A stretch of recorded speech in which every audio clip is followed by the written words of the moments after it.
Hey everybody, welcome to Talking Poop. I'm your host Jason Bromley, and this is the podcast where we talk about the movies, music, and media that make us. Well, today we're going to talk about a movie that I made called The Green Lantern, a Green Lantern fan film, and this is the second part of our series on this. If you didn't listen to the first part, go on back, download it, give it a listen. We're going to talk about today the continuation of that story, the behind the scenes of making a fan film, and also the crazy drama and shit that can happen when a group of talented people get together to work on something. But before we get going on that, I have some very sad news. News that I give to you with the heaviest of hearts. I'm afraid this is going to be the last episode of Talking Poop. Yes, I know. Let the tears roll. Get it out. Trust me, I've let my tears roll as well. It's been a great ride. I've had a ton of fun doing this podcast. All good things must come to an end. And this, to me, it seems like is a good place to end it. Pull a Seinfeld, go out while we're on top, and then, of course, rebrand and start a new podcast. And you may say to yourself, Jason, why in the goblin's asshole would you want to just stop what you've been building for a year and just start a new podcast? Well, there are a lot of reasons why I'm going to stop right here and start a new podcast. One of the biggest reasons, though, is that I may have been a little bit blind going into this thing when I said, I'm going to call it Talking Poop. And everybody that I know and love and that gives me good advice said, Jason, don't put the word poop in the title of your podcast. And I said, to hell with you all. You know nothing. My talent will speak for itself, and the content of the podcast will speak for itself and make people see past the silly, ridiculous title. Well, here's the deal, people. That didn't happen. It's been a year. So we're starting a new podcast without all the sound problems that have plagued Talking Poop from the beginning. And we're flushing this podcast down the toilet. All of our old episodes are still out there. We damn near got to 60 episodes. And for that, I'm extremely proud. And Talking Poop will live on. But we're going to rebrand. We're going to bring it down. We're just going to talk about movies in our new podcast. But we're still going to have the same great content, the same great hosts. The new podcast is going to be called Popcorn Promises. And what I can promise you is that we're going to talk about movies. So please, you can unsubscribe from Talking Poop if you'd like. This will be the last episode. So listen to this episode and then look for a new link on Instagram, Popcorn Promises Podcast. Subscribe to us, please. We will have no likes. We will have no 5-star reviews. So please go over there, take a moment, get us started on the right foot. Popcorn Promises Podcast. Look out for it. And in the meantime, let's send Talking Poop out right with our final episode, Green Lantern Part 2, a fan film by Jason Brown. Do you lose sleep at night? Grab your pillow tight. Do you struggle to find why Han and Luke had to die? Are you just a mess? Does Hollywood leave you stressed? Because their sequels are more important than fan requests.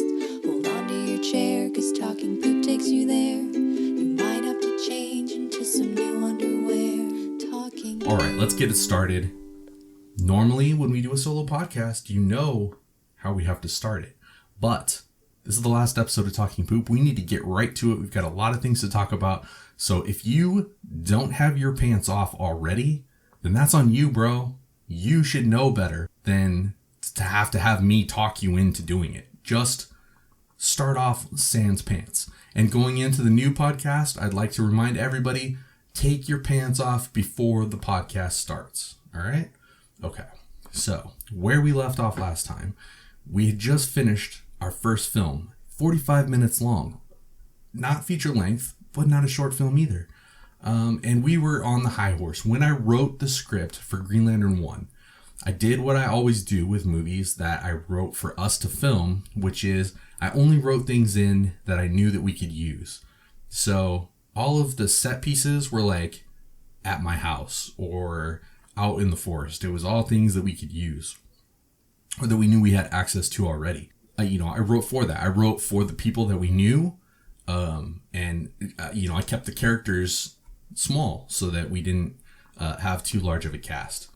With the second one, I wanted to take all of those restraints off of myself. The other thing too is that even in the first one where I made sure that there was like no crazy effects that we couldn't do. But when I wrote it, we didn't know how to do any of the effects. So I found that the more we pushed ourselves, the more we were able to accomplish with the effects. So going to the second one, I said, I'm writing whatever I want in there as far as special effects. And I'm writing whatever I want in there. Like, I'm not going to think about it. I'm going to write it like a Hollywood film. Like, I just have access to the world and we'll figure it out later. In doing so, like, I said, why not have a scene that takes place in Arkham Asylum? Why the fuck not? I could do it. We'll figure it out. And that was one of the things. We finally did the read through of the script. Everybody was like, dude, how are we going to film this thing? And I just said, trust me, I've got it all it's all up here. It's in my head. And everything's going to be fine. Which was just a bold-faced lie because I had no idea how we were going to film a lot of this stuff. But I wanted to go into it untethered. So that's how I wrote it. One of the things that we did know that had changed from the first one is that Kelly had moved down to Phoenix. And so she was not going to be available to do anything more than perhaps a cameo, which was fine. If you don't remember, Kelly was my love interest in the first one. I was married all during the first one and during the writing of the first one. So I purposefully wrote Kelly's character as my girlfriend that we were on the outs. So that, because in Hollywood, they do it all the time. They kiss, they hump each other, and those actors and actresses are married and have great families and all this stuff. And then they go on film and have full-blown like naked sex scenes.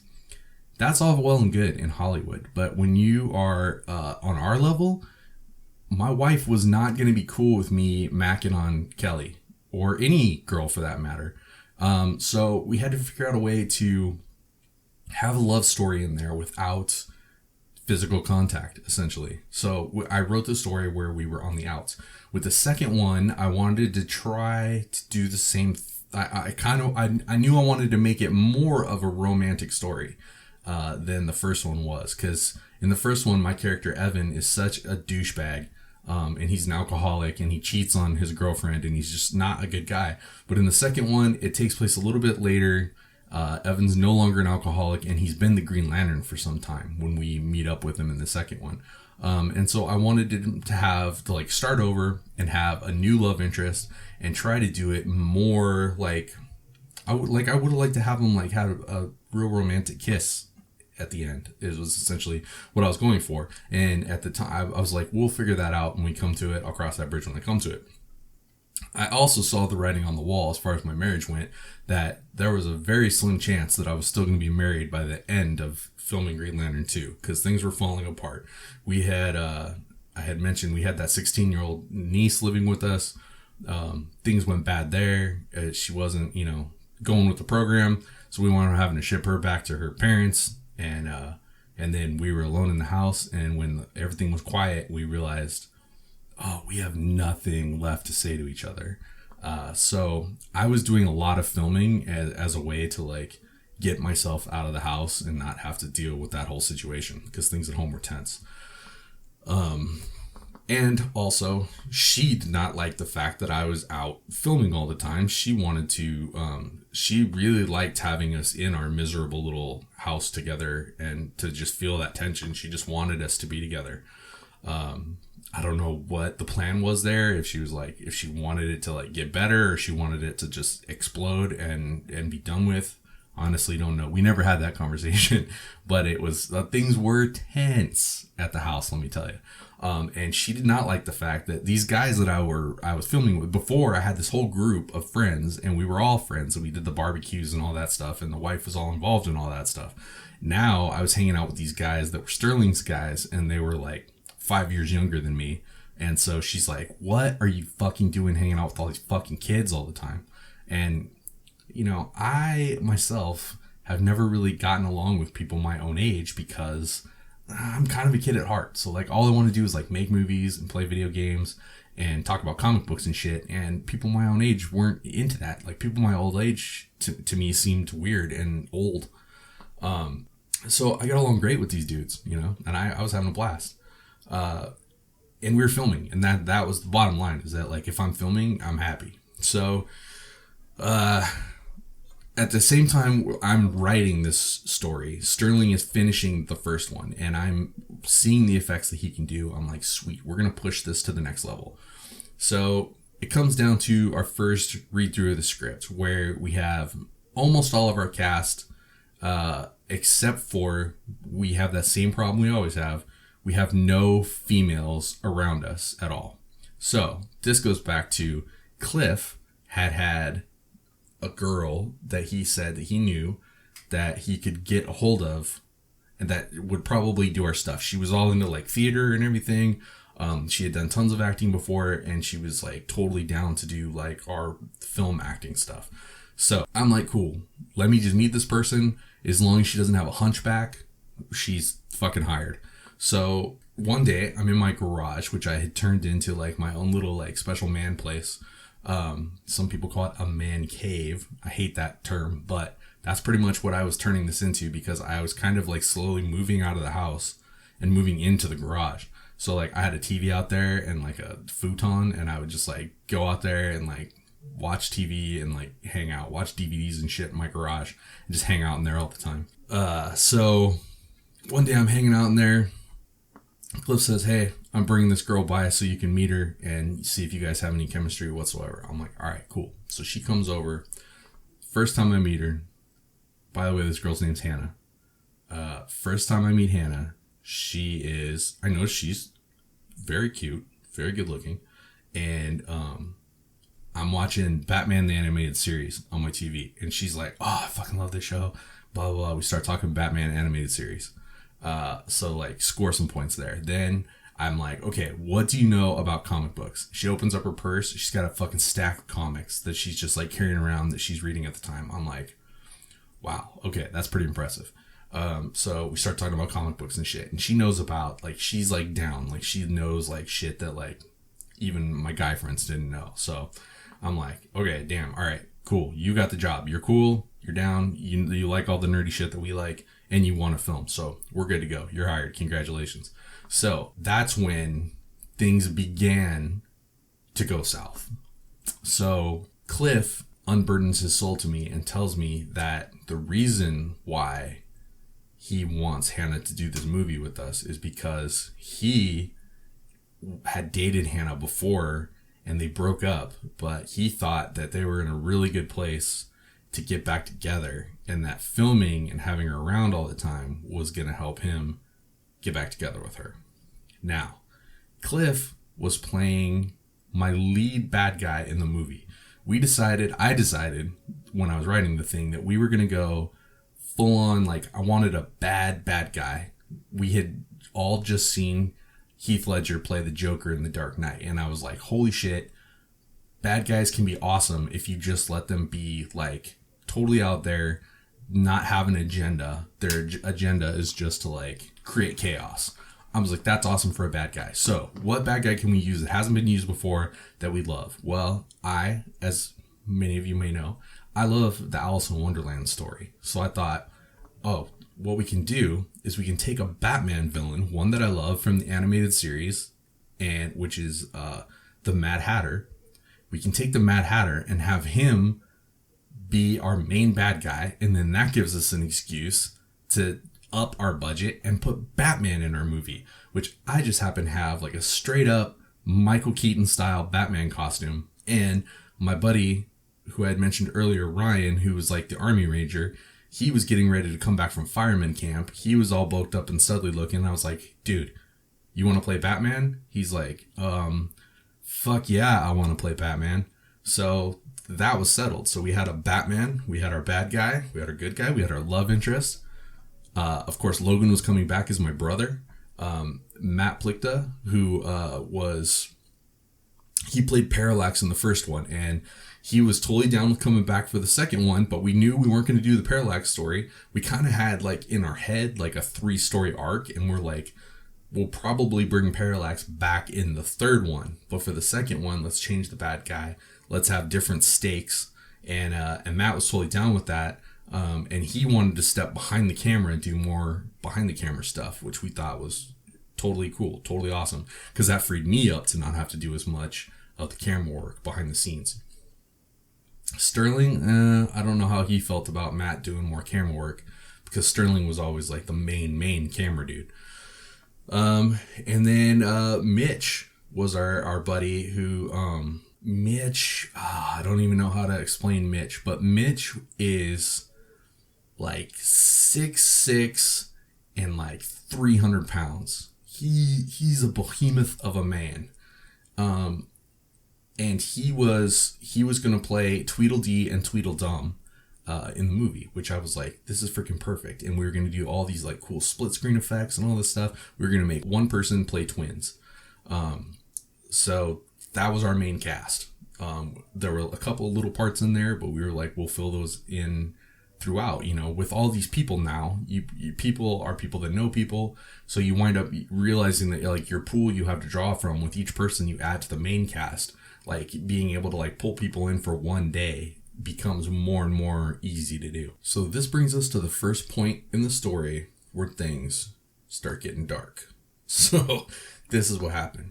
You've got a bunch of dudes that are all really talented guys. Everybody is kind of talented in their own way, and they're making their own niche in this movie. That everybody was finding their place kind of seamlessly, and we were all super excited to do this. This to us felt bigger than the first one.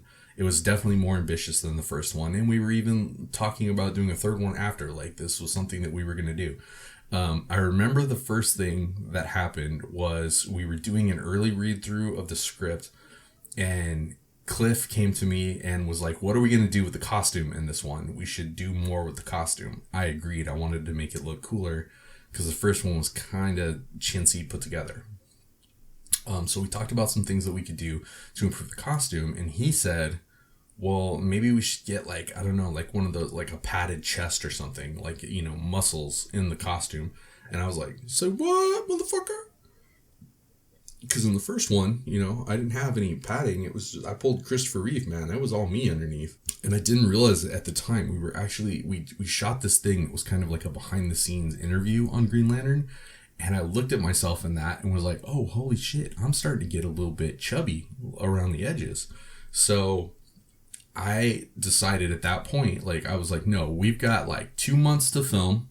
I was like, I promise you, I'm going to be in fucking better shape than I was in the first one for this when we do the first like Green Lantern shot. Don't you worry, young man. And that really gave me like motivation to like hit it hard. At the time I was working as a security officer at the hospital, which you all know. And so I had time to like go in from like midnight to like 3 a.m. There was nobody in the gym and I had nothing to do at work. So I would go and just hit the gym for like 3 hours every night. And it paid off fast. I was like putting on muscle. And by the time we went to shoot Green Lantern, I was in the best shape of my life and I was feeling pretty good about myself. The other thing is that my marriage was falling apart. And so it was a little bit of extra, a little bit of extra motivation to like look good for the ladies that I knew would be, I would have to put myself back out in the dating pool, which I hadn't been in ever in my life because I married my first high school girlfriend. So, you know, all of that led to like some meaty workouts. So this brings us to now our first big production meeting. Like that meeting was like the meeting of like the main guys. This was like, we were going to sit down. Everybody was going to be there. We were going to talk about the script and how things were going to be filmed. And everybody was there, like Mitch, Matt, everybody. Sterling was there. So we go through the script, we have a read through, and Sterling kind of is being quiet while everybody else is like giving stuff. And, you know, I'm like, something's up with Sterling. So I'm like, Sterling, what's the deal? And he's like, I don't like this script. And we're like, dude, we're like 1 week away from starting to shoot this, and now you don't like the script? He's like, well, I never liked it, and now I'm just telling you guys that I don't like it. And I was like, well, what specifically don't you like about it? And he's like, well, I really don't like the romance angle. So this super pissed me off because not only at the time was I like really full of myself as far as like my writing went. Like I was just like, everything I write is fucking gold. How dare you? Which was not the case. Like everything I wrote back there was pretty much dog shit. I had no idea about like structure or any of that stuff, or like, you know, building a character, changing a character throughout. I just like, you know, I would just come up with these like cool ideas for stories, and then I was pretty good at writing dialogue, I thought, you know, and I thought I was pretty good at like doing like funny dialogue mixed with like serious stuff.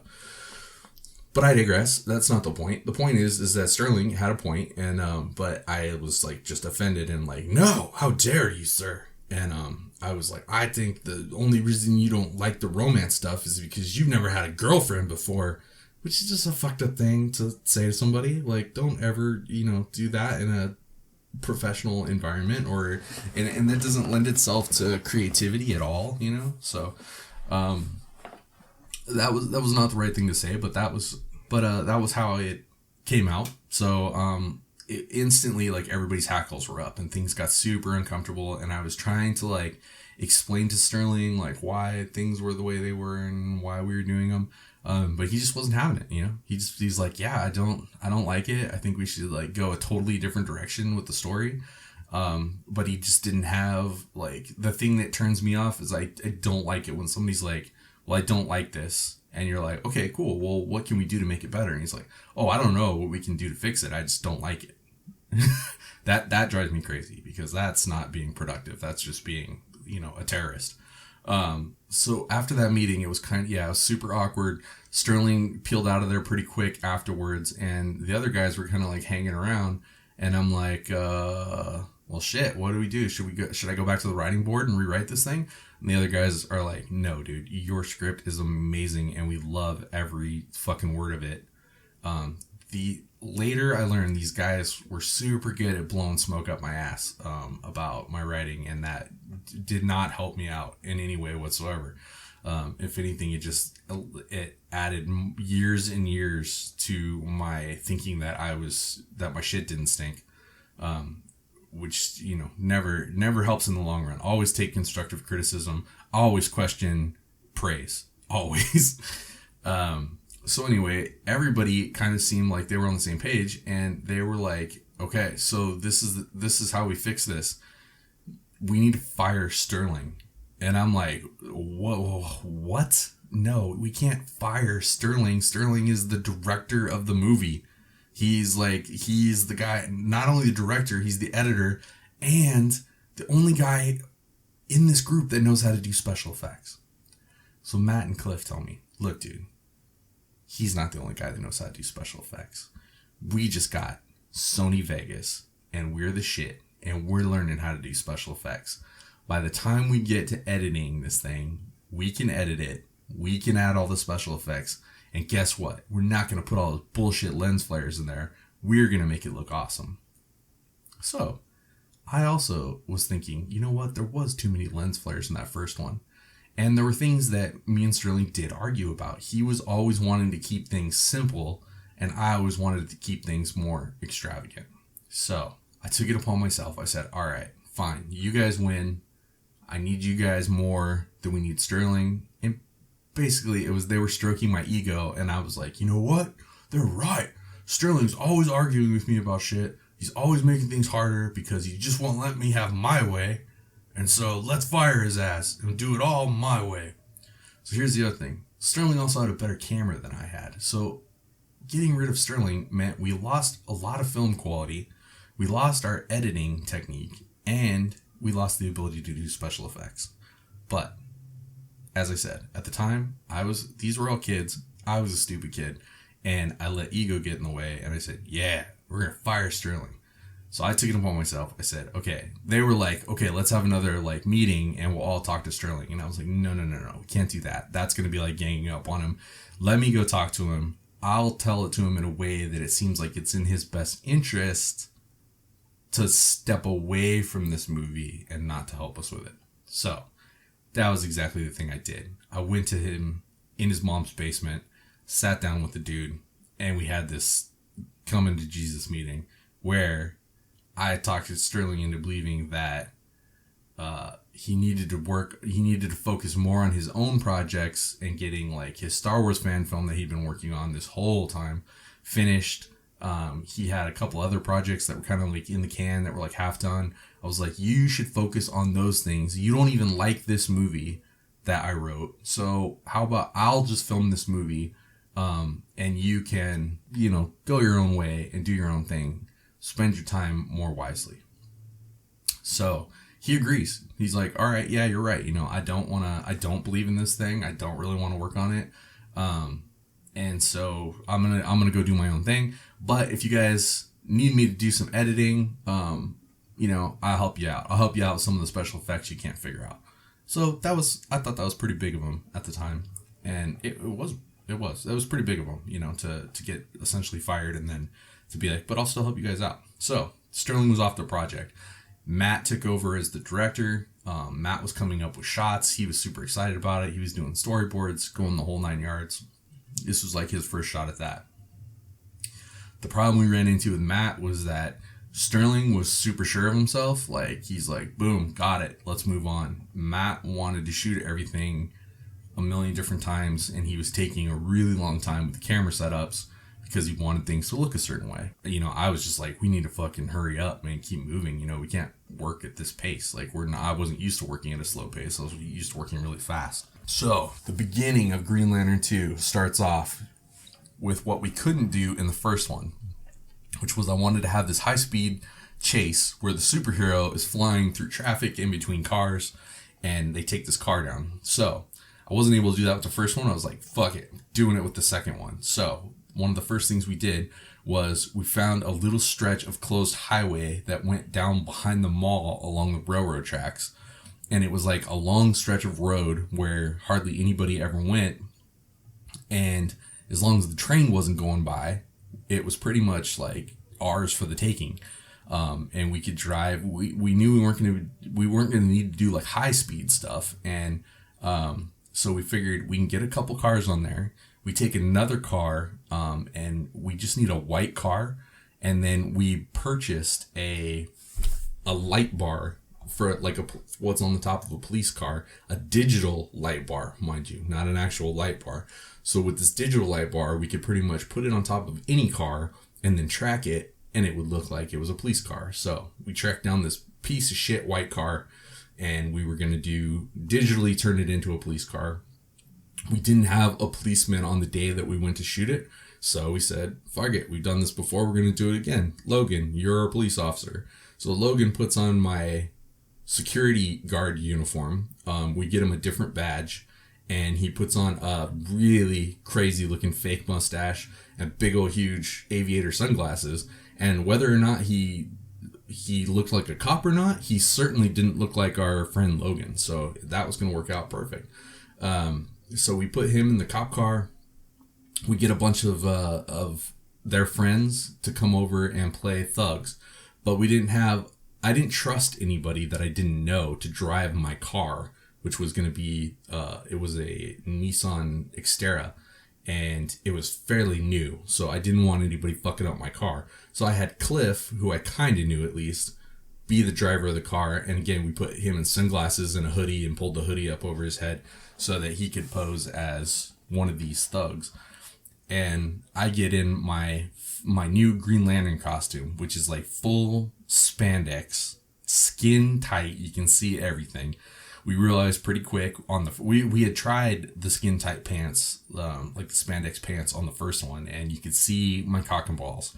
So for this one, I went and got a cup, which in filming, like if I was just standing there, it looked ridiculous. It looked like I had the hugest package in the world with this cup with the spandex over the top of it. But on film with the black on black, it actually didn't look too bad. So it didn't look as gross as it looked in real life. And you couldn't see my disgusting little witch finger of a penis. So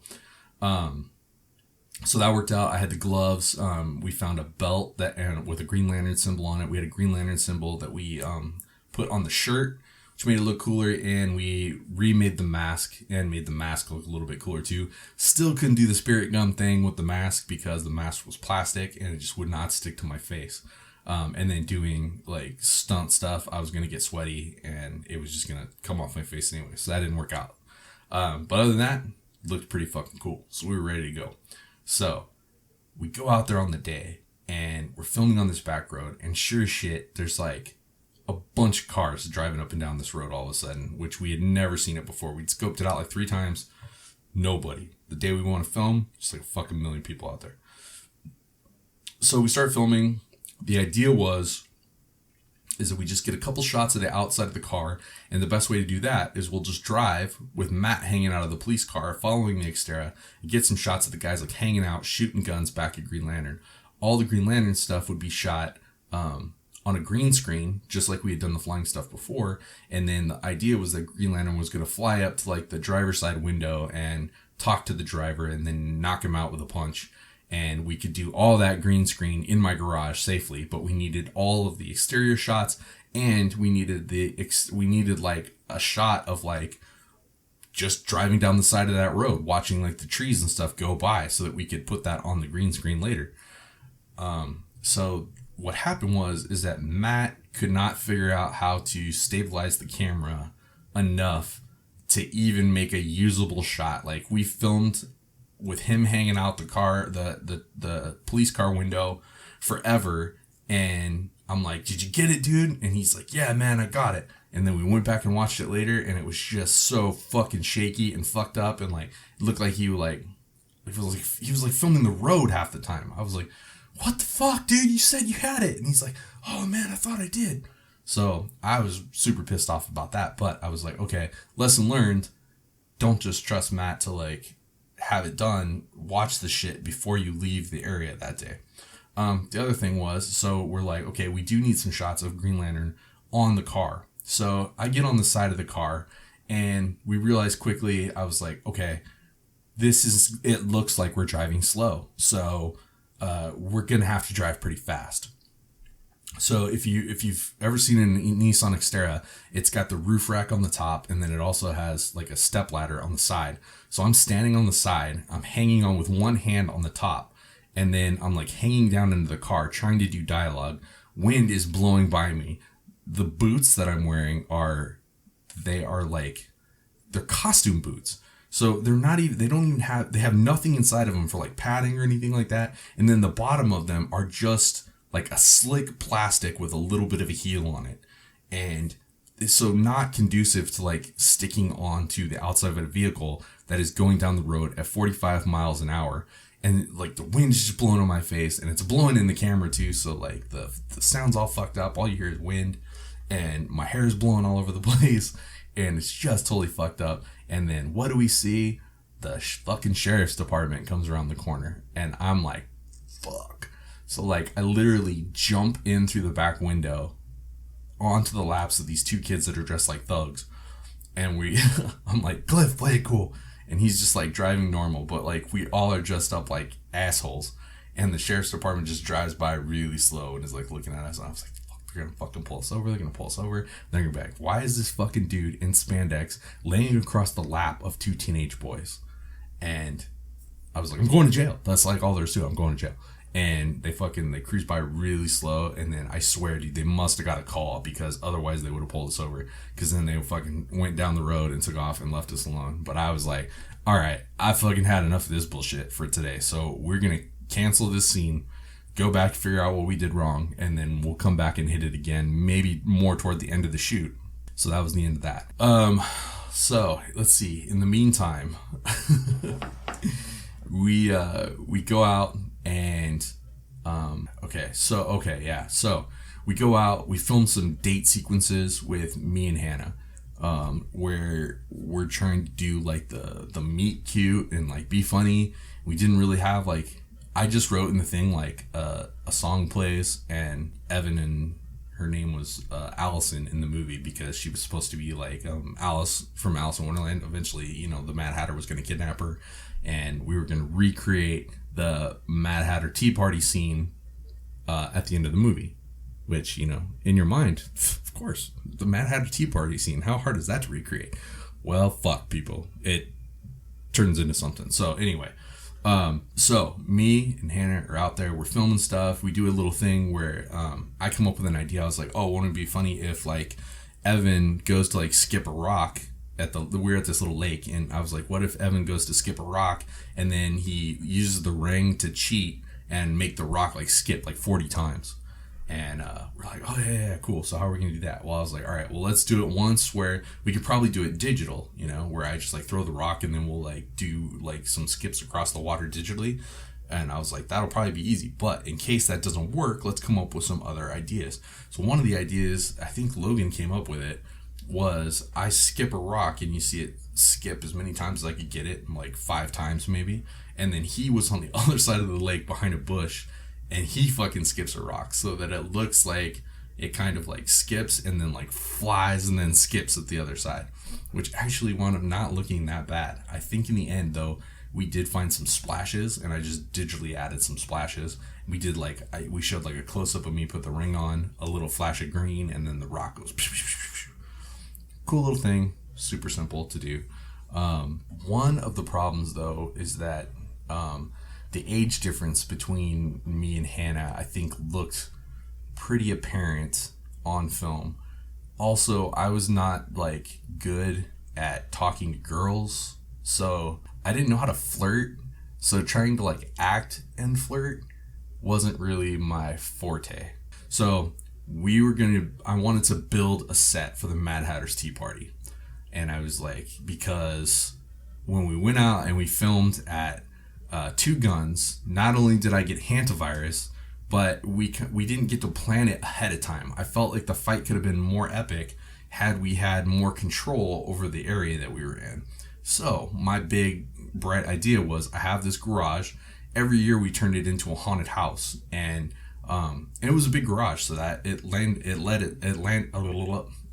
lended itself to making it into a set. I knew that would work. We go to work, start building walls, and that's the other thing. We're coming up on October, so it was going to be twofold. Not only were we going to have walls for our set, but we were also going to be able to use the walls that we put up to be part of the haunted house and then turn it back into our set. So it was gonna work out, you know, kill 2 birds with 1 stone. So we're working on the set one day, and we're all over there working on the thing, and Hannah has to take off. She's like, my dad wants me to come home. I gotta go. See you later. We're like, all right, cool, peace out. So Hannah goes, and things were super like weird too. Like that day when we were like filming stuff, like I could tell something was going on. So Mitch like drops what he's doing, doesn't say shit, and he runs out into the yard. And I'm like, what the fuck was that all about? So Cliff is like pissed off, and Cliff goes, fucking Mitch, man, like, oh. And I'm like, what? He's like, so he has decided that he's fucking head over heels in love with Hannah, and that he has to unburden himself by fucking telling her about it. And he's like, it fucking pisses me off because it's gonna make things all weird and blah blah blah blah. What I didn't know is that Cliff was kind of pissed because Cliff was trying to get with Hannah, and Logan was like, yeah, what the fuck, why is Mitch such a fucking asshole, and why is he gonna make things all weird? Now things are gonna be all weird. Little did I know, Logan also had his sights set on Hannah, and they were all planning on going out on Halloween after my haunted house. They were all gonna help me with that. Then afterwards, I had to go to bed like a good boy because I was married. I wasn't allowed to go out and party with my friends, so they were gonna go out and party afterwards. And, you know, I'm like, hey, cool. As long as you give me my fucking time, that's all I care about. So, but Logan had it in his head. He's like, I'm going to get Hannah alone sometime during Halloween night, and I'm going to poke her. And so him and Cliff had this little, like, jealousy thing going back and forth. And then Mitch was adding to it, which, you know, they knew he didn't have a chance, but he was just like, he had both his fingers in both their Kool-Aid. So Mitch goes off with Hannah, and they're gone for like probably 20 minutes or whatever, and we're still working on the haunted house. And then like Mitch comes back, and he's just broken. The dude, you can just see it in his fucking face. He was literally like head down, shoulder slumped, and like Hannah drives off right afterwards and doesn't say anything to us. So we're like, oh shit, dude, how did it go? And he's like, fuck you, I told her, man. Basically, he was like, I gave her my heart. She gave me a pen, you know, like... So he totally got like destroyed. So then that did make things weird, because then Hannah knew that she was all that he had like a huge crush on her, and so like that made things weird for them and all of them and everything. So anyway, so Halloween happens. We have a great haunted house, like a line down the fucking block. It's amazing, totally fun. And then afterwards, so a weird thing happens on Halloween too. So okay, so Halloween comes. We do the haunted house. Everything works out great.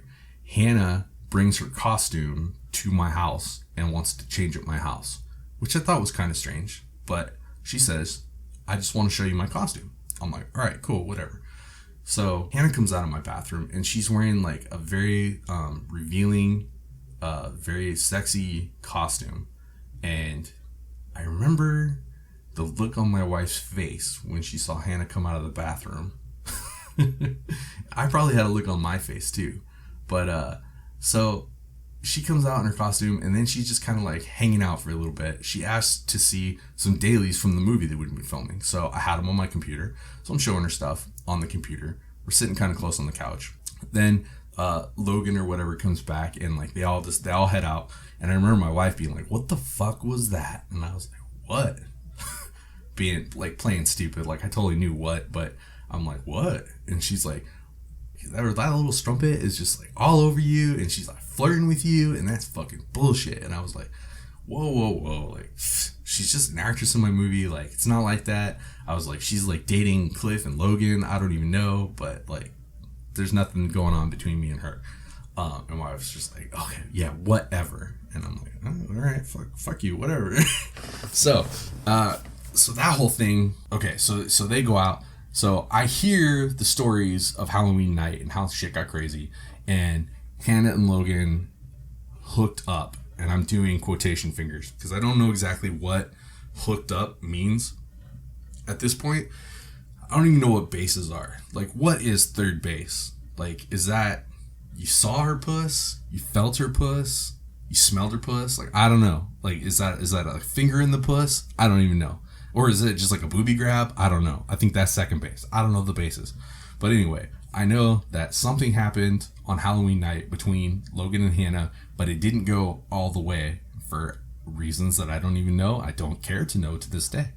I just know that Cliff gets super jealous about the whole thing and decides he's got to step it in high gear. So his plan is he asks me if he can borrow my movie of The Crow, my DVD. And I'm like, yeah, of course, dude. Like, whatever. So he borrows my movie of The Crow, and then he takes it over to Hannah's house when she's having her wisdom teeth pulled out. So he's like, yeah, I'm gonna go over there with her, and like we're gonna watch this movie. And I'm like, okay, it seems kind of weird. So for whatever reason though, he fucking brings Mitch over there with him, and Mitch tells me, yeah, so Cliff and me go over to Hannah's house, and Hannah's all like fucked up on Percocet or whatever because she had her teeth pulled out. She's all like half asleep, and Cliff's all trying to like dry hump her and shit while we're watching The Crow. And he's like, that fucking pissed me off. And I'm like, oh man, so fucking everybody is pissed off and because of Hannah. And I was like, what is it with this girl? She like fucking shit Skittles or something? And like everybody has a big laugh, ha ha ha ha. Cut to a couple weeks later, she shits her Skittles at me. So this is what happens. She starts like calling me and texting me, and at first it's just like friendly stuff. So it's just like talking about like Batmans and stuff. And then it starts getting a little flirtatious, but I am stupid and I don't even see it as flirtatious. Plus I just was not thinking like, I kept thinking like she's all involved with these other dudes and they're her age. Like I never even put myself into that equation. Then she like flat out tells me, she's just like, yeah, like I kind of have a crush on you. And I was just like, what? Like that didn't even make sense to me at the time. But it started to make a whole lot of sense because I was like, whenever she's around, I have diarrhea feelings. So maybe there's something to that.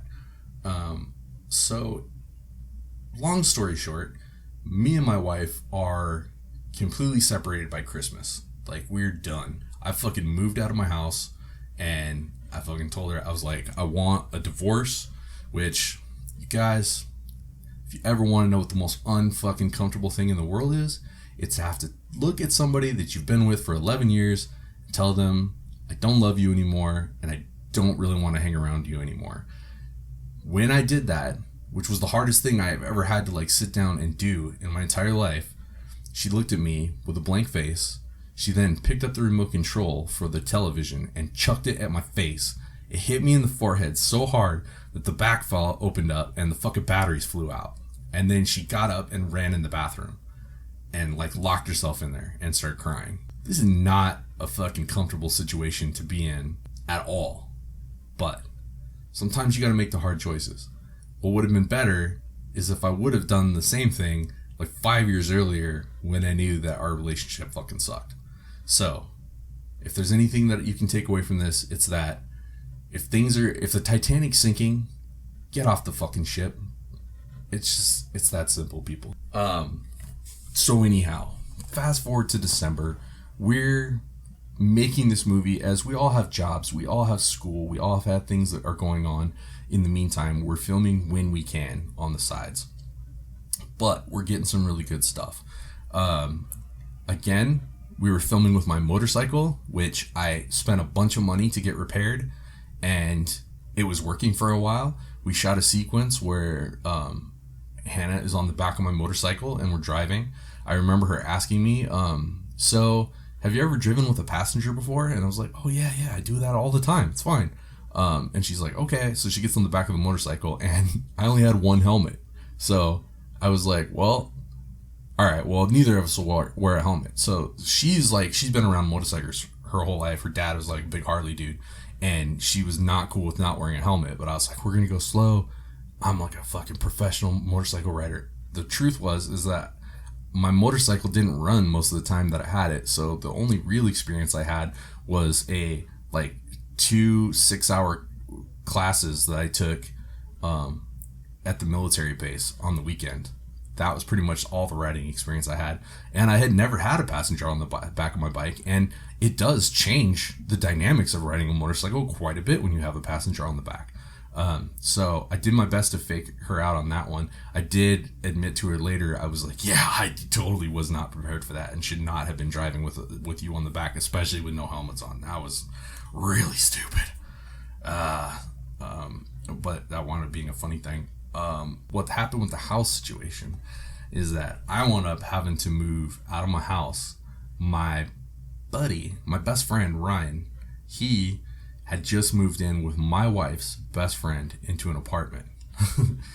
Not together, but as separate single people that needed a living situation. They moved in together.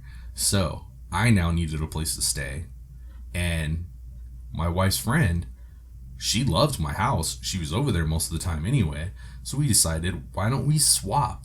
You can live in my house and I'll live in the apartment with my best friend. And it'll just be a fucking party all the time. Which, it was pretty much a party most of the time. But I was stricken with horrible anxiety. Having a complete life change and dating a brand new girl that I did not, there's all kinds of butterflies and craziness associated with a brand new relationship. So I'm doing that. I'm dealing with the fact that I'm getting a divorce and my whole life has changed. And on top of that, I just have this absolute just fucking panic attacks, nightly panic attacks. I'm not sleeping hardly at all. Usually I would start to fall asleep when the sun came up, and then I had to get up at 10 and go to work. So I had roughly 2 to 4 hours of sleep a night, and it was bad news. But at the same time, I look back on it and be like, you know what, that was all right, because I was fucking living, man. Yeah. But it was crazy. My buddy that I lived with, he was a workout nut, so I was working out at work. And then I'd come home, we'd be hanging out, he'd be like, dude, let's go work out. So that's what we fucking did, was we worked out. And, as much as I look back on that time, and I'm like, damn, I was racked with panic. But I was working out, I was feeling healthy, I was eating right, I had a brand new relationship. So, it was just like, it was like fucking, I was living life on the fucking edge, man. Like everything was like, yeah. And I was loving it, you know. I still look back on those times. It's like super good times.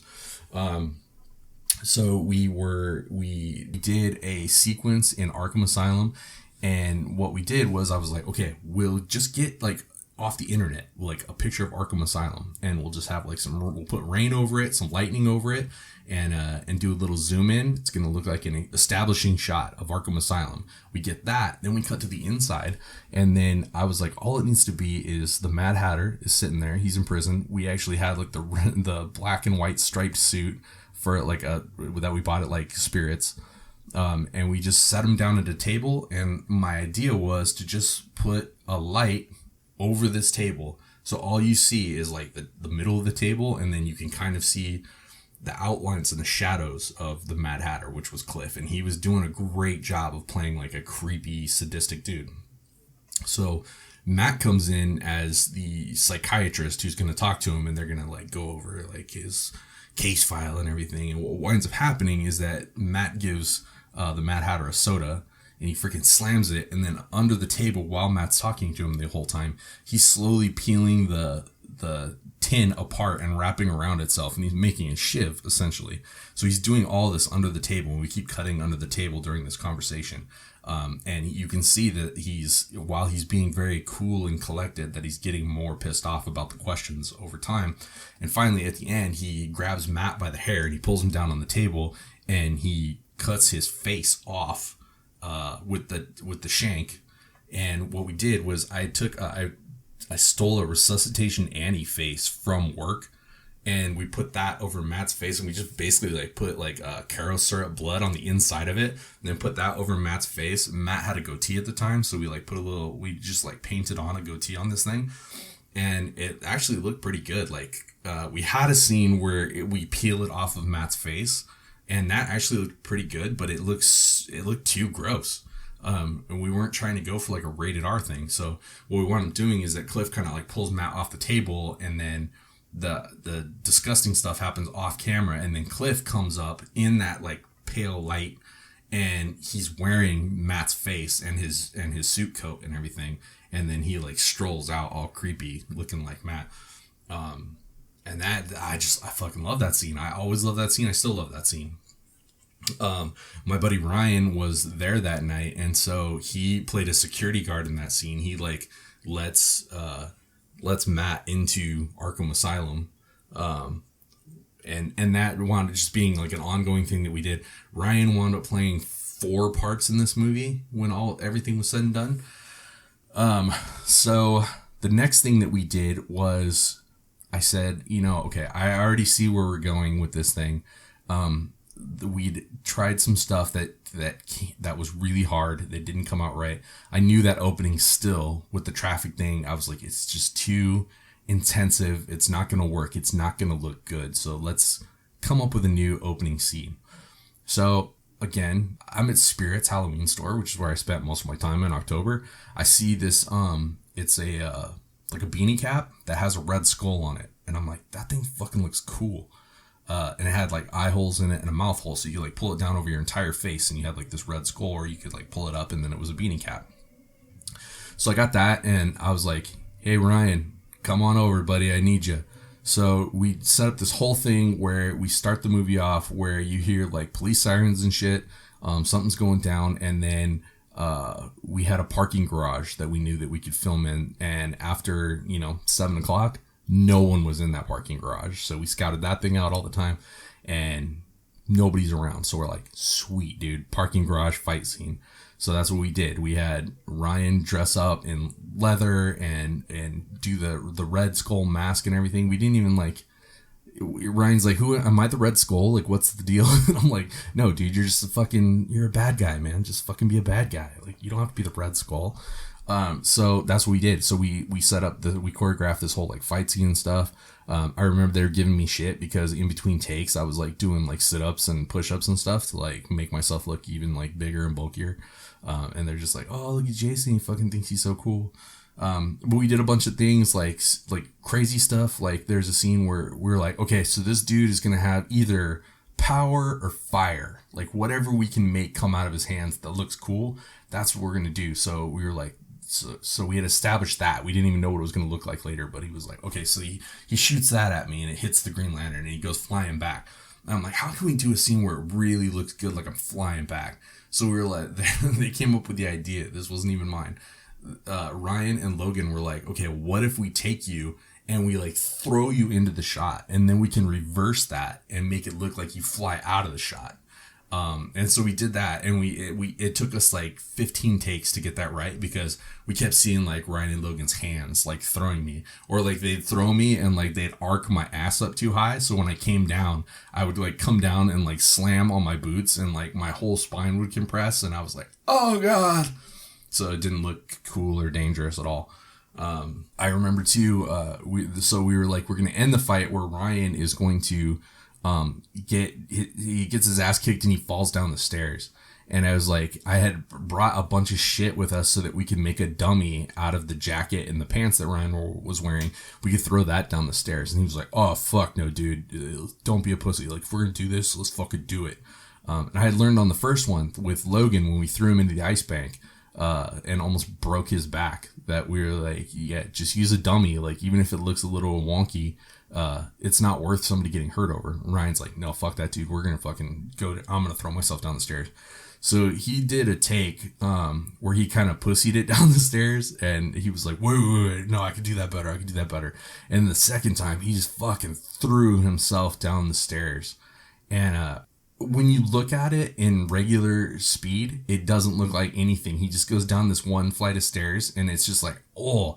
But what's funny is that like doing stunts like that, you see those kind of things all the time. Like, how many times have you seen somebody fall downstairs?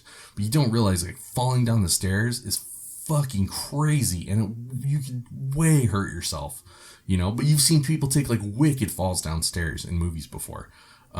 So like he just went down this little flight of like 6 stairs, and so it just looked totally pussy and weak.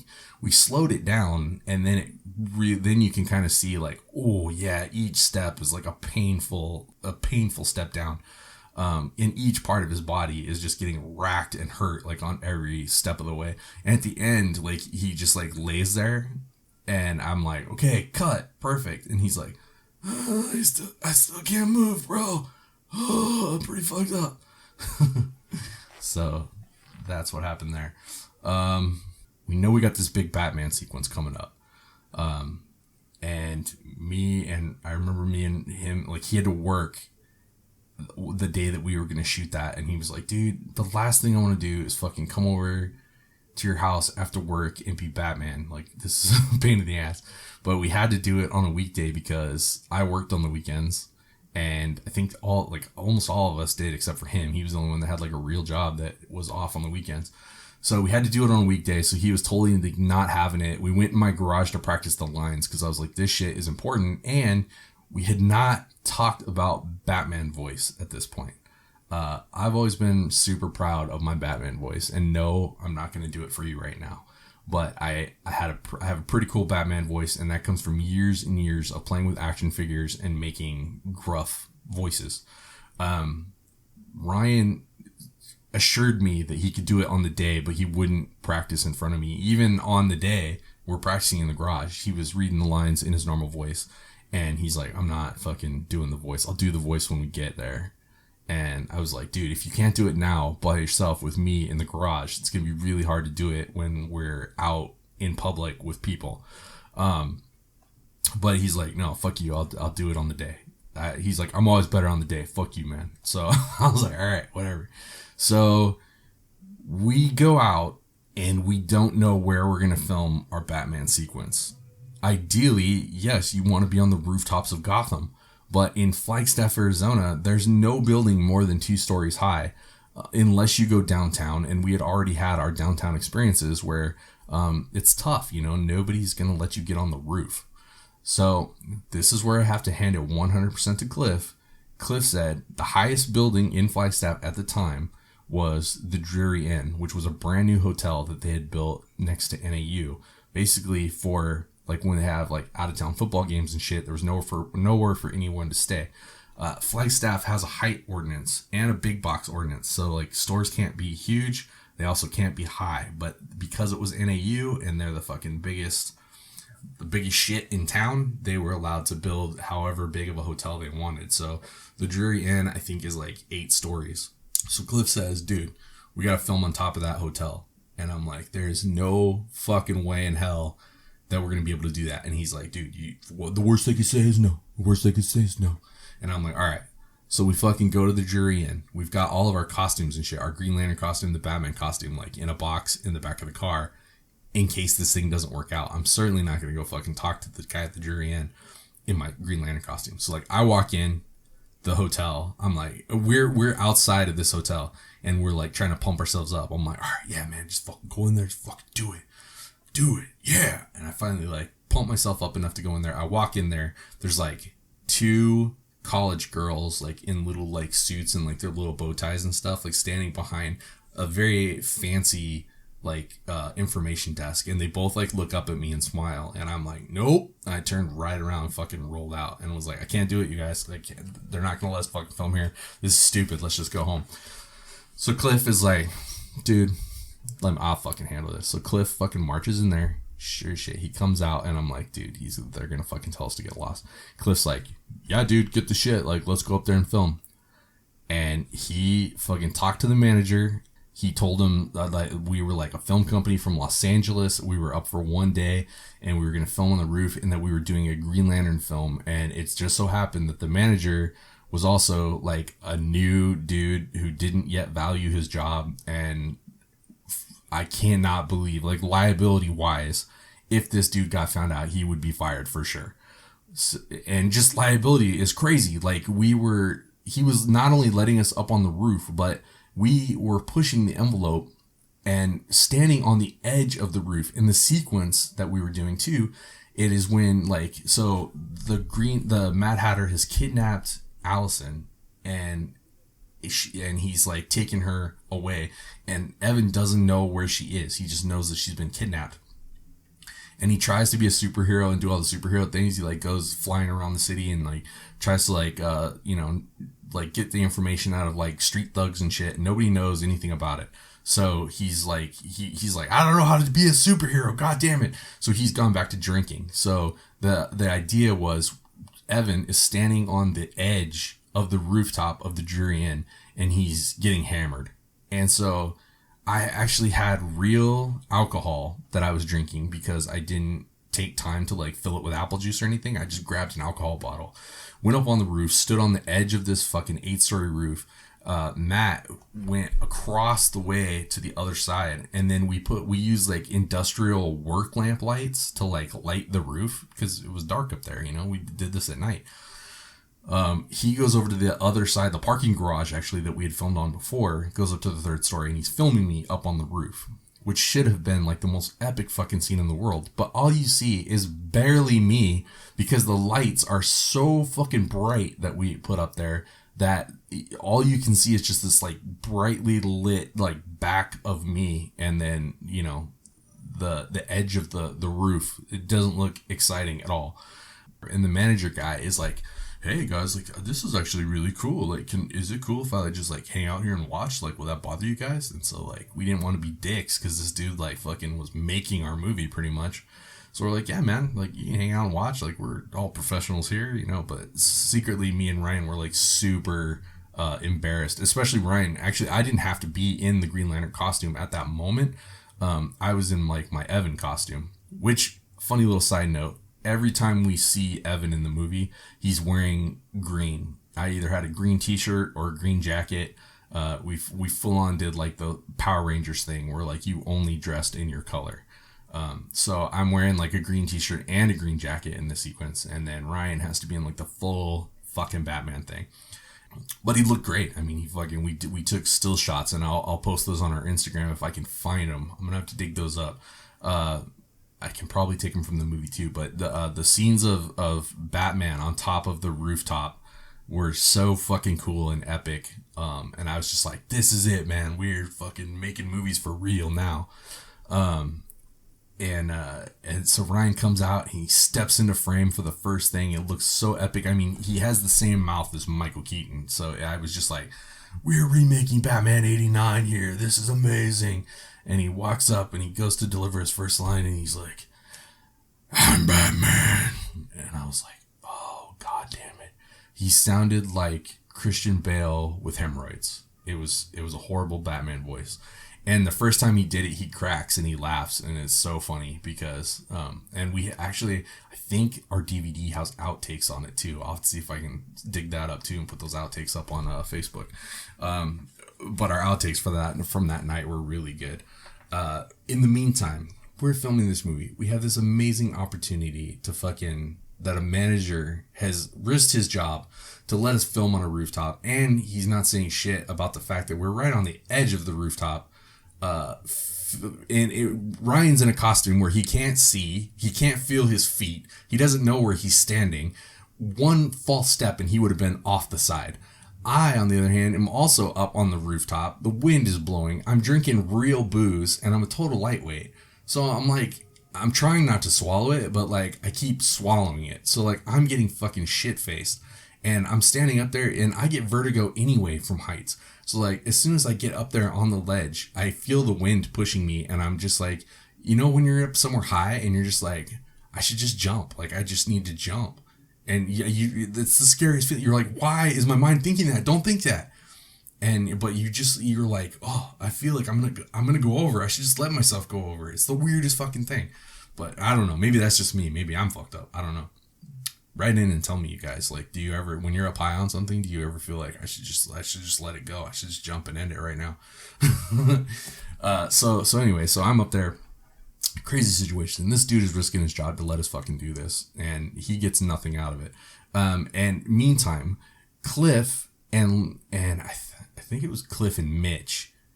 Yeah, it was Cliff and Mitch. So they get bored. So they start crushing cans and chucking them at passersby on the fucking ground.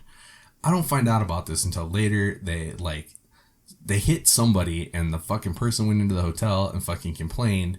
And I just could not fucking believe it. I've never wanted to punch somebody in the face so fucking bad as I wanted to punch Cliff and Mitch. I was like, we have this amazing opportunity. You set this opportunity up, Cliff, and you're acting like a fucking third grader. Like, I was so fucking pissed. And that was, me and Cliff don't speak anymore. And that's not why. If you listen to some of our first episodes of the podcast, that's why. Because of this podcast, me and Cliff don't speak anymore. But we were friends long after this. But man, did me and him have some fucking coming to Jesus stuff happen between us, you know. But we got our shots. I was super I was on board, back on board. I was kind of like at that point, like I was like, is this movie fucking going the right way? Did we do the right thing getting rid of Sterling? And I was like, I don't know if we're getting anything. But then after that scene, I was like all reinvigorated and I was like, yes, we can fucking do this. Spoiler alert, Hannah's character gets stabbed by the Mad Hatter. He gets the ring from Evan. Evan gives it to him to save Hannah's life. And Cliff stabs Hannah with the ring. We start filming that in my garage, and we realize that my garage is way too fucking small to make this work. Like, it looked like we were in a fucking garage when we had like crazy lights, and I had used fog before to like fog up backgrounds and stuff and make a set look bigger. But it just wasn't working in this space because we had separated and made walls and we made doorways where people could come in from different areas, and we thought it would look bigger. It just didn't. It looked small. It looked shitty. It wasn't working out. We couldn't move. We couldn't step back far enough from the action to get like the scene of like her being dead on the ground and the Green Lantern like kneeling next to her, and it didn't look right. We could only do it in close-ups, and the close-ups weren't working good because it was too dark in there and there was too much fog. It was like all fucked up. I was like, so we turn off the goddamn fog machine. So we realized that wasn't gonna work out. We had to figure out something else. So luckily Hannah was her mother ran the local theater company in town, and so she went to her mom, and she did not want to go to her mom and ask her this. I don't think her mom thought it was a good idea for her to be hanging out with us, and as it turned out, because me and her got into this wild romance while we were filming the movie, her mom was right. She shouldn't have been hanging out with us. But anyway, she went to her mom, and her mom said that she could use the underneath of the theater. I had no idea what this looked like before, I'd been to the theater a couple times, but I had no idea what this looked like.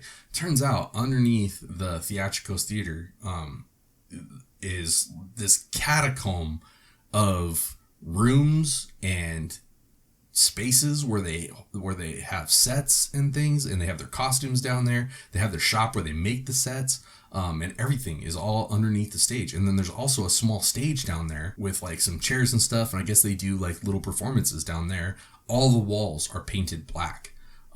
And also this place has been there since like the 1900s. So like there are stairways that like at one point, like there were stairways for like the cast to get from underneath up onto the stage. But then since then, for whatever reason, probably fire code and stuff, they've blocked it off. So there's just like black painted stairwells that go into a black wall and then disappear, and they go into nothing. I was like, this place is fucking crazy and awesome. And you could not ask for a better place to film. Plus, because all the walls were black, it just looks huge. It looks like it goes on forever. So I was like, this is fucking perfect. The stage area was way big enough for us, and they had a huge long table down there. So I was like, this is the Mad Hatter's fucking tea party. This is perfect. And then also we had access to all the props. So there was fucking tea trays and fucking flowers and all kinds of stuff, set dressing to put all over the table. I was like, this is absolutely fucking perfect. So we set up to film down there. Here's the thing. This is where some drama was involved. Me and Hannah had gotten together, and we were, like I said, butterflies, balls to the wall. Like I had never been in love like I was in love with this girl. It was crazy. And I felt like she felt the same way about me. And so we were doing this, like we were having this crazy secret romance because she was aware of the Cliff and Logan and Mitch situation.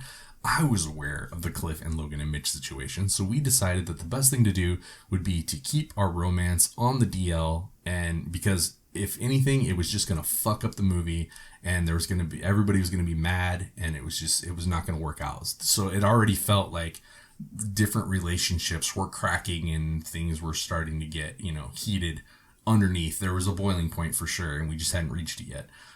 So we decided to keep this thing secret. But we know this is going to be the first time where Cliff and Logan and Mitch and me were going to be in the same room with Hannah. And whenever we were together as a group, all those dudes are like flirting with her, getting all touchy with her and shit. This is the first time though where I'm dating her, and they don't know that I'm dating her, and they're going to be all flirty and touchy and shit. So I confide to my best friend Ryan. Well, I was living with Ryan at the time, so fucking of course Ryan knew that me and Hannah were together. So I tell Ryan, I'm like, look dude, we're trying to keep this thing on the down low. We're trying to keep this thing from exploding. So can you kind of like run interference between Cliff and Logan and make sure that they're not trying to get with my girl? Because if you do it, then it's cool. If I'm like, hey, fuck off, then they're going to know like something's up. So he's like, dude, trust me. Like, this is my fucking gig. This is what I do, yo. So he was super excited to do it. Plus, I don't even know why, but he had like this supreme hatred for Cliff. Like he wanted to kill him. And I think it was just because Cliff was really sure of himself, but he was like 5'0", and people like that just really fucking rub Ryan the wrong way. So we were doing like we were doing a take where Batman comes in. This is the end of the movie, so it's the Mad Hatter scene. Green Lantern busts through the ceiling, and Batman has gone through and like kicked all these dudes' asses, like knocked out all the Mad Hatter's thugs, and it's down to just like the Mad Hatter and Green Lantern and Batman. He hears Batman somewhere up in the rafters, and then just all you see is like a close up of the table with the Mad Hatter there, and then just a batarang like flies down and like sticks on the table. Again, I was like, I don't know how the fuck we're going to do that, but we're going to do it. It's going to be sweet. What we did was later we added it in digitally, added a sound effect, and it looks fucking tits. It's perfect. But there were no rafters, and that kind of becomes apparent just because of the blocking. So it wasn't as perfect as I would have liked it to be, but it was still pretty fucking cool. Anyway, so Batman comes and has to like pick up the Mad Hatter. So Ryan is 6'2", and Cliff is, like I said, 5'0", and he just picked Cliff up by his fucking lapels and just pinned him against the wall, standing straight up. And it was just like the coolest. It was like Jack Nicholson with Michael Keaton, except for I've seen the behind the scenes stuff, and Jack Nicholson was standing on a box. Cliff wasn't standing on shit. Ryan was just picking that motherfucker up with sheer anger and strength, and it was beautiful. Also, Batman had like a huge cod piece as well because he was wearing spandex pants and I was wearing spandex pants. So he did a really funny picture, and I'll see if I can find that one too, where it's Cliff with his Mad Hatter hat on, and he's right in between our two cocks, and we're just like pushing against both sides of his face. It's beautiful. So we went through that night, and there was a point where Cliff he was like, hey, Hannah, can I just talk to you in the other room? And like, she was like, but she kind of like went with it. And then like Ryan was like, hey, Cliff, come here, I want to tell you something. And so totally fucking cockblocked him.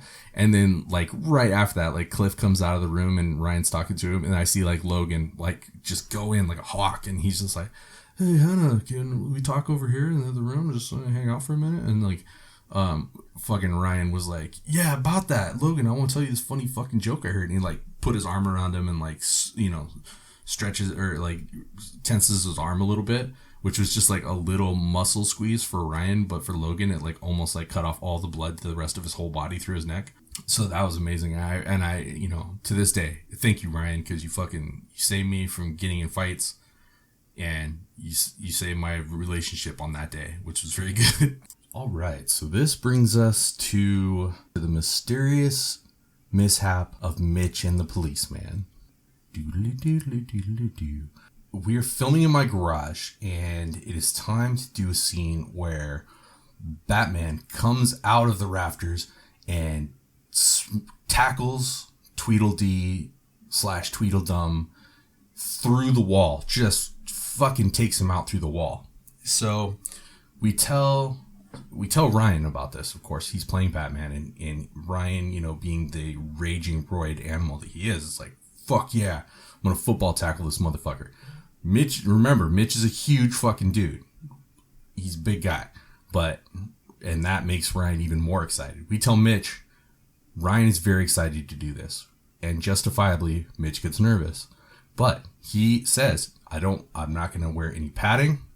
I'm just gonna stand there and fucking take it, and Ryan can go through the wall. I'm like, sweet. I forgot that behind the wall that I had planned on breaking through, about 4 feet up, it was like an 8-foot section of wall. So 4 feet up, I had a brace in there. So first we had to cut off the brace. Then we scored kind of a circle, but we didn't want it to look like Looney Tunes. So it wasn't like an exact thing. But we scored kind of a circle in the back of the drywall. And then we were like, okay, we're just going to go for it. So the first take, they both hit the wall, and the whole wall just like pulls down and falls over. And we're like, fuck, that did not work. So take 2, we decide, okay, we're going to have to brace the wall from behind. So me and Cliff got behind the wall. Matt was filming in the front, and then we rescored deeper because the scoring didn't even break the drywall a little bit. So we scored a little bit deeper. Mitch, understandably, was a little more concerned about getting hit again because Ryan full-on football tackled him into the wall and the thing didn't work. I think Mitch had only psyched himself up for 1 hit. So we reset everything. Me and Cliff were behind the wall this time, holding it up to make sure that it didn't come out. I think we might have put some extra braces in there or something.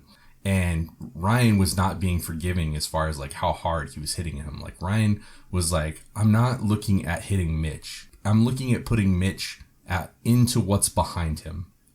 So Ryan gets back and Mitch gets ready and we film this, and Ryan full on hits him as hard as he can, and they both break through the wall, and it happens so fast it barely catches it on camera. You see like Mitch standing there, and then Mitch is gone and there's a hole in the wall. That's like all you see. So in the final cut of the movie, I had to slow it way down. And it's dark in there and it was foggy in there. And so the shot it wasn't all that I hoped it was going to be, but I was like, it's going to be a quick cutaway anyway. So it's good. I remember, I had work to do on the set. I had to like put the set back up. I think that because we were filming this before Halloween, whatever reason, I had to stay in the garage. We had everybody together. So I was like, hey, let's do the scene real quick where the Mad Hatter and Tweedledee and Tweedledum are driving around and they find Hannah's character and they kidnap her. And I was like, Matt, do you think you can handle going and doing like second unit without me being there? Like, you know what you have to do. All you have to do is have them like drive by and like grab her and throw her in the car. And he's like, yeah, man, no problem. Easy. So they go out, they're gone. Me and Ryan are working in the garage. And these guys come walking down the street. This is like 30 minutes later, they come walking down the street. They left in my mom's car, which I had borrowed from my mom. And I'm like, where's the fucking car? And they're like, oh, it's still down the street. And I was like, why didn't you drive it back?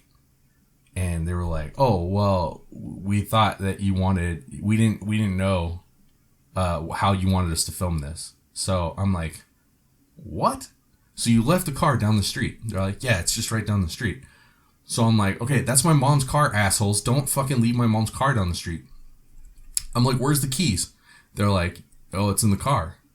So I'm like, I cannot believe the stupidity of these guys. But I'm like, all right, fucking goddamn it. All right, so I start walking down the street. As I round the corner of my street, I start to see that the car is parked awkwardly on a curb. All four doors are fucking open and the lights are on inside the car.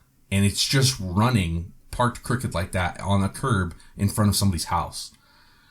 I'm like, God fucking damn it. So I go over there, I start closing doors. I try to jump in the car as fast as I can. Just about then is when the police fucking roll up. And the officer tells me to step back away from the car, which I do. And he is like, we gotta call that some kids abandoned this car here. And I was like, okay, well, yeah, that happened. But the reason is because we're filming a movie and they were supposed to film a scene with this car. And the cop is like, what are you talking about? Now, this police officer luckily recognizes me after a minute because he's seen me working at the hospital before. We used to work really close with the Flagstaff Police Department. So he's like, oh, hey, I know you, right? And I'm like, yes, but probably not from where you think. I am a security officer at Flagstaff Medical Center. And he's like, oh, right. Okay. What the fuck is going on? He's like, these people called the police and they're super freaked out because these kids drove a car up onto their property and then fucking ran away from it. And I'm just like slapping my forehead like, I cannot fucking believe this is happening. So I explained to the cop, I'm like, okay, I'll tell you the story from the beginning. We're filming this movie, blah, blah, blah, blah. This is what they were doing. They were trying to film a kidnap sequence. And he's like, it just sounds really bad. He's like, do you have any proof that this is what you're doing? And I'm like, well, yeah. So I have the camera in my hand and I'm like, yeah. And he's like, all right, show me this movie that you guys are making, like air quotations.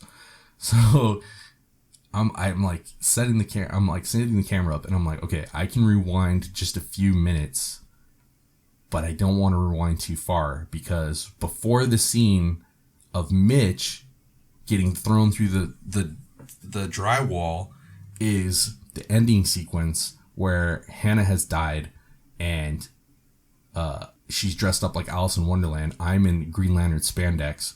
So I try to rewind it just a little bit and then it like flashes a little bit. Like it goes from like a dark sequence that's just kind of black and white to we catch a little piece of that last scene. And in that last scene, the lighting that we did is like absolutely crazy. It was like rainbow lights. So it was crazy looking. So he goes, whoa, wait, what's that?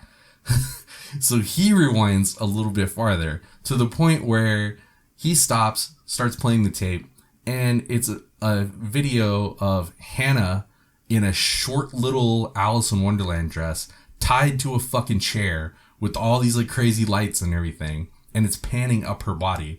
And then it cuts to her dead on the floor and me cradling her in my arms in my Green Lantern costume, and I'm fake crying because she's apparently dead at this point. And I've never been more fucking embarrassed in my life, and I've had some really embarrassing moments. And I'm like, how do I explain this to this guy? And he fucking stops the tape, hands me the camera, and he goes, y'all need to get a fucking life. And he goes, get this shit out of here and don't let me get called on you guys again. And he fucking got in his car and he took off. And that was one of my worst filming experiences of all time. So, and I just got done being super pissed at those fucking assholes for throwing shit off the roof, and then they went and fucking pulled this move. And they had no explanation for why they fucking left the car like that.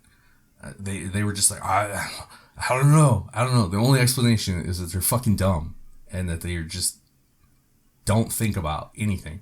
We're to a point in the movie now where tensions are starting to run high, and I am harboring this secret romance with the main actress behind everybody's backs. And then I'm just starting to feel I'm feeling both the pressure of this movie not quite coming out with the vision that I had intended it to be, and also the fact that Matt isn't up to snuff on his filming capabilities like he had promised. And Cliff and Matt certainly were not prepared to do the editing or the special effects. As we were filming, they promised to bring me, special effects samples so that I could see what this stuff was going to look like. And they kept like avoiding it and like, him and hawing about it. It turned out I got the point. Like I was like, okay, these guys have gotten in over their heads. They've told me that they could do something that they can't now produce. So we've got to figure something else out. So I said, look guys, here we are. We're balls deep in the middle of making this thing, but I can't do it anymore. And we're not going to be able to get to some of the harder shots without some help. So I was like, you guys have to suck a dick because I'm going crawling back to Sterling. So they agreed at this point that the only way that we were going to be able to make this thing, to finish this thing, is if we brought Sterling back into the fold. So I go back to Sterling. And I'm sure that it felt really good for Sterling to be like, yeah, I fucking told you so. But to Sterling's credit, he didn't rub our faces in it. And he did agree to come back in a only filming fashion. He didn't want to be the director. He just said, I'll come back. I'll help you guys shoot. I'll help you guys get it finished. And that, for right now, that's all I'm going to do. And I was like, dude, that's fucking awesome. That's the best. So Sterling comes back on board. Sterling's there to film this fight scene / special effects sequence where the Mad Hatter blows up a car with a bazooka, and then Green Lantern shows up and they get in this big fight. So we're filming this scene. Everything seems to be going all right. I'm super happy to have Sterling back so that I don't have to think about what's going on behind the camera while I'm dealing with stuff in front of the camera. But there does seem to be this weird tension between Cliff and Sterling. So after we all finish filming, we all get in our respective cars. Hannah gets in the car with me, which I'm sure everybody was suspect of. And we notice that Cliff is walking over to Sterling's car after he'd already gotten in his car. And we thought it was weird. We both noticed. We were like, what the fuck's Cliff doing? But we figured maybe, he left something in Sterling's car or something. So he leaves. Or we all leave. The next day, I get a call from Sterling, and he's like, look, I want to help you guys with this, but I'm never working with Cliff again. And, like, Cliff is calling me on the other line, and I'm just like, what the fuck? What happened? So Sterling tells me that Cliff is mad at Sterling because he feels like Sterling was bad-mouthing him to their church group or some crazy shit, and Cliff was all pissed off about it, and he told Sterling, he challenged Sterling to a fight right then and there, and was like, you and me are gonna have it out, man, so fucking get out of your car. And Sterling was like, I'm not gonna get out of my car and fight you, Cliff. I don't even have a reason to fight you. And so I guess it just got heated, and like Cliff banged on the window or whatever and was like, I'll fucking kick your ass, man. And then that was the end of that conversation. So Sterling and Cliff couldn't work together anymore. So we got to the point where we were going to have to reshoot the end of, we needed to do more filming for the end of the movie because we didn't finish it off at the end. We got all of this stuff with Hannah dying and everything, but we needed way more than that filmed in there. And so I had to go to Hannah and ask her if she could like get us the theater again, which I didn't think would be a big deal. Apparently it was kind of a big deal. Her mom kind of like did it as like a big favor, like with the knowledge that it was going to be just a one-time thing. And now we were asking to do it again. And I was asking for more time. So things were awkward there. It was bad news. And we decided, like, I can't do what I did last time with the whole, like, trying to keep everybody's dicks out of Hannah. So I was like, look, we've got to just come clean and, like, tell these guys what's up. So she agreed. Like, she was like, yeah, it is getting weird, and it's only going to get weirder if we don't just tell them. So let's just, let the cat out of the bag, per se. Which we did. And I thought, out of anybody, Cliff would be the most upset. He seemed super cool about it. Everybody seemed super cool about it, but it was more like clenched teeth, like, oh, good for you. We're really happy for you. We hope you can die soon. But it felt good to, like, finally be able to tell somebody and, like, let this whole thing out that, like, we were dating and then we could, be dating. But we were still hiding it from everybody else. So it wasn't like, it was still kind of a weird situation. So here's how the whole thing finally ended up. And we just said, as we're together or as we're available, we'll finish up the stuff on Green Lantern 2. Meanwhile, Sterling can get to work on doing the editing and doing some of the special effects. Well, of course, Sterling was not pleased that we were asking him to finish our movie that we fucking fired him off of. And that's understandable. Basically, long story short, Green Lantern never did get finished. The whole fucking thing fell apart. We filmed, I took 2 weeks off of work. I thought we'd be done with the movie in 2 weeks. That did not happen. The whole third act of the movie never got shot because relationships got strained and I thought that if we tightened up the schedule and tightened up everybody's involvement, that there wouldn't be these like long periods and we'd be able to finish our project. But what bringing everybody closer together and putting them on a tighter schedule did was make our whole fucking thing explode. So me and Hannah were having difficulties where she was in college and there was like a lot of competition for her affections and I felt like I was doing battle with these young dudes and she was making me jealous, and she was like half torn between like being in this relationship that was a good relationship, but it was more of an adult relationship than she was ready for at the time. And she knew that, I knew that she should probably be, this is the years that she needs to be out like drinking and partying and sowing her wild oats, and she's like stuck in a relationship where just every Friday night I just want to hang around and watch movies and shit. So that wasn't like the best conducive thing for her at the time. That was causing tension. Logan got in trouble with the law at some point. He started kind of like, I don't know the extent of it, but I know that drugs were involved and that he was starting to drift away from us as friends.